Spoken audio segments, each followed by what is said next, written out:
Hello student, welcome to the KTHM e-learning portal. I am Pratik Shinde, working as an assistant professor in Department of Zoology, KTHM College, Nasik. In this lecture, we are going to discuss the chapter Sericulture, and we are going to cover the topic the cultivation of mulberry under red-free condition.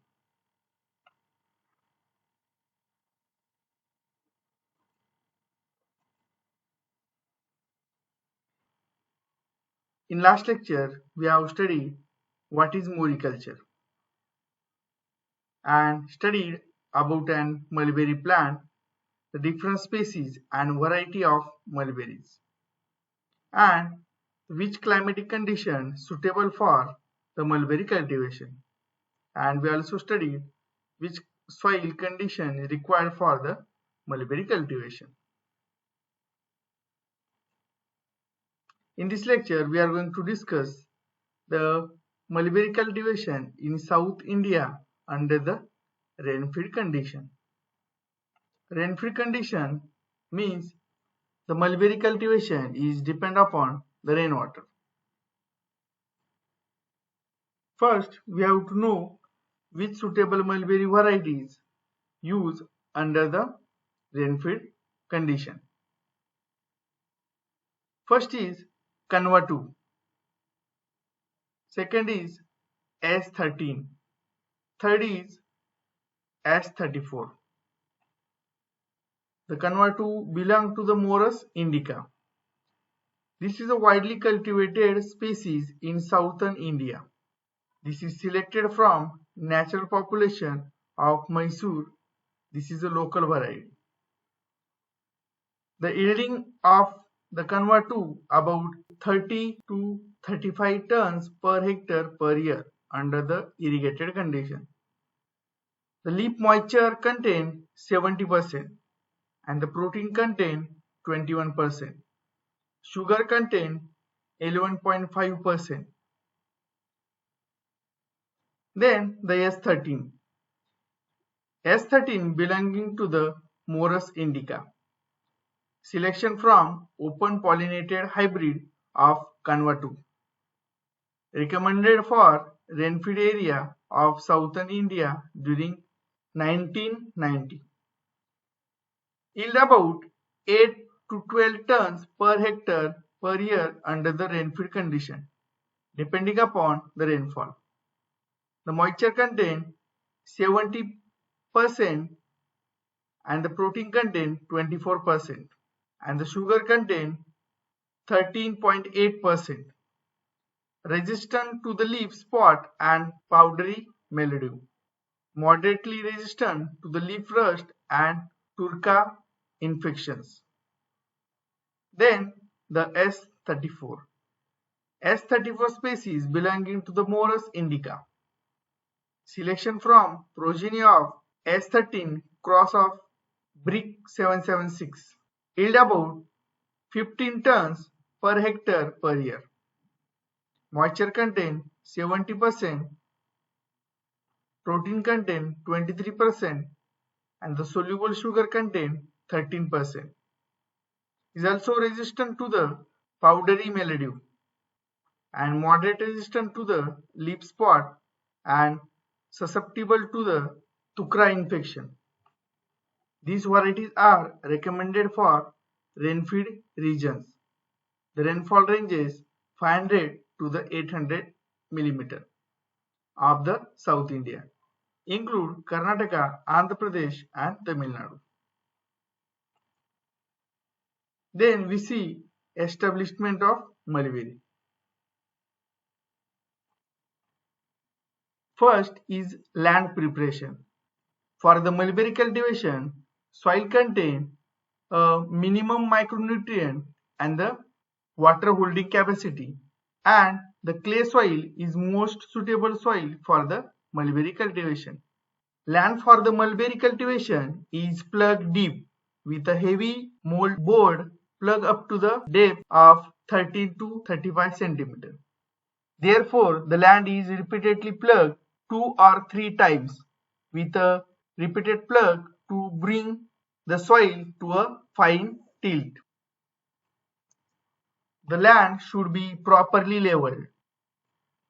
A basal dose of well-decomposed farmyard manure or compost is applied at the rate of 10 tons per hectare and thoroughly incorporated into the soil.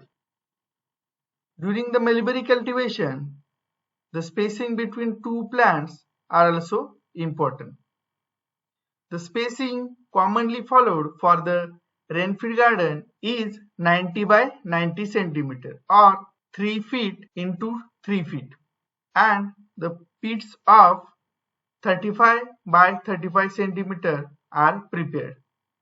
See here, the pits prepare 30 by to 35 centimeter, 35 into depth and width. And see here, the space between two plants is 90 centimeter and the space between two rows is also 90 centimeter or 3 feet. And about 1 kg of farmyard manure per pit should be added. Before a starting of planting, mulberry is propagated vegetatively through the cutting. The branches, which are 1 year old and 10 to 12 mm in diameter, are selected for cutting. These are cut into pieces of 20 to 22 centimeter length with a minimum of 3 to 4 healthy buds. The cut should be clean and should not damage the bark. The greenish tender portion of the branches should be rejected for preparation of cutting. Planting should be done during June or July after the onset of the monsoon. Cutting is prepared, then we see the actual planting.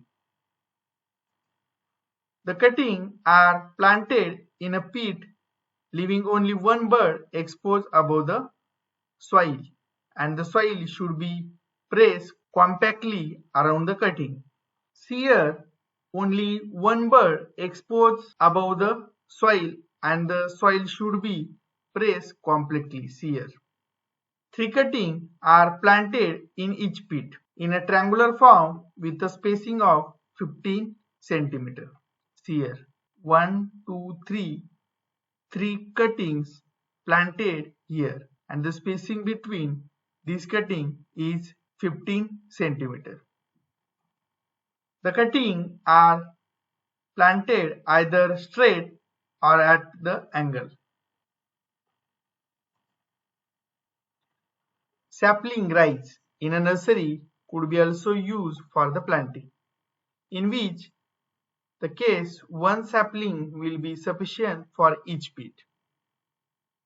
When we have prepared the sapling or the cutting in the nursery, we should use only one sapling for one pit. The planting should be timed so that the cutting or sapling get periodic rains for at least 2 months. In case of failure of rain, pot watering should be done during the initial stage of establishment. Then the interculture or weeding practice. 2 months after planting, a light weeding should be done to eliminate the weed and loosen the soil. This will be help aeration of the soil and also absorb water from the subsequent rains.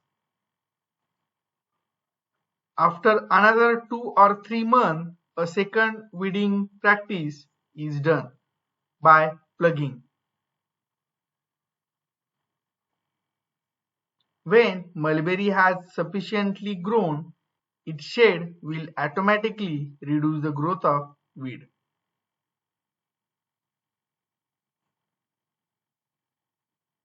Then the pruning.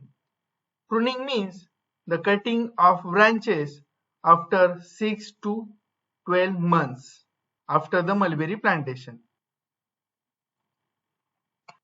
The first pruning is done after the 1 year of plantation, when the thickness of the plant at the base attain 22 to 24 mm and the stem is about 1.5 to 2 meter in height. The plant are pruned 15 to 20 centimeter above the soil with the sharp pruning sickle or saw to give a clean cut. The bark should not get peeled off while pruning. Generally, pruning is done every year during the month of June, coinciding with the onset of monsoon. Pruning should be followed by plugging and weeding practice. Then, the main component is fertilizer schedule. We have used composting fertilizer or the chemical fertilizer. First, we have seen the composting fertilizer. First is farmyard manure, or also known as FYM. A quantity of 10 tons of farmyard manure per hectare per year should be added immediately after the pruning and intercultivation practice. This will add organic matter to the soil and improve the tilth and water holding capacity. Then second is green manuring and mulching. In the absence of bulky organic manure like farmyard manure, green manure crops are used, such as sunhemp, cowpea, and horse gram could be grown in a field during the rainy season and mulch into the soil. Then the chemical fertilizer. In addition to the farmyard manure, the chemical fertilizer should be used and also be applied so as to provide NPK at the rate of 100 as to 50 kg per hectare per year. These are given into two split dose. In the first, we will use the 50 kg of nitrogen, 50 kg of phosphorus and the 50 kg of potassium in a late August, that is 6 to 8 weeks after application of the organic manure. This is done by applying a complex fertilizer.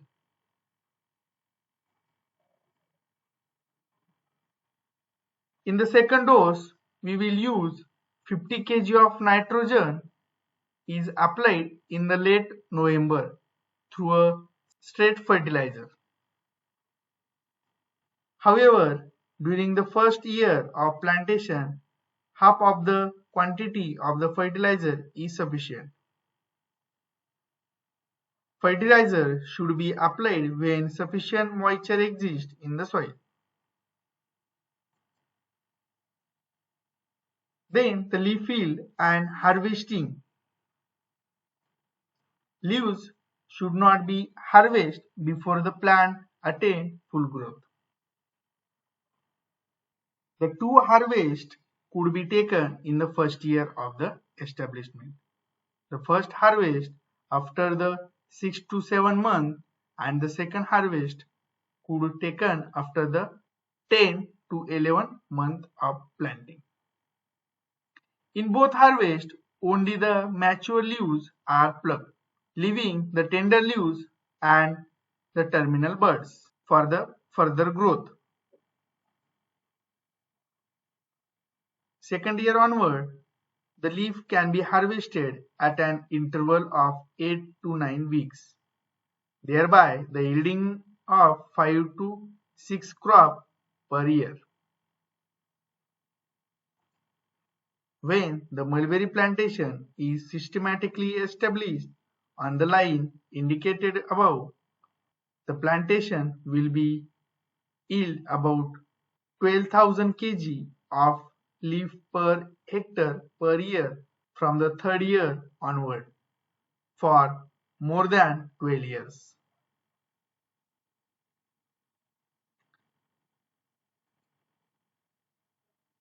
This is all about the cultivation of mulberry under the rain-fed condition.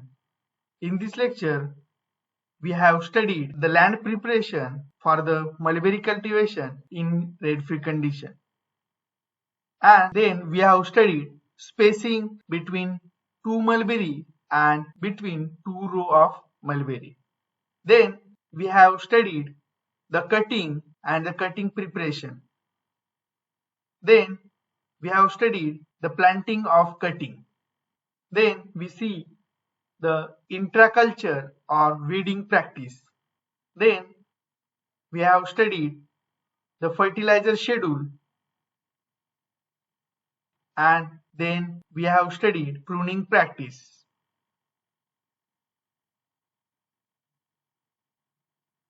In the next lecture, we will study the cultivation of mulberry under the irrigated condition. Thank you.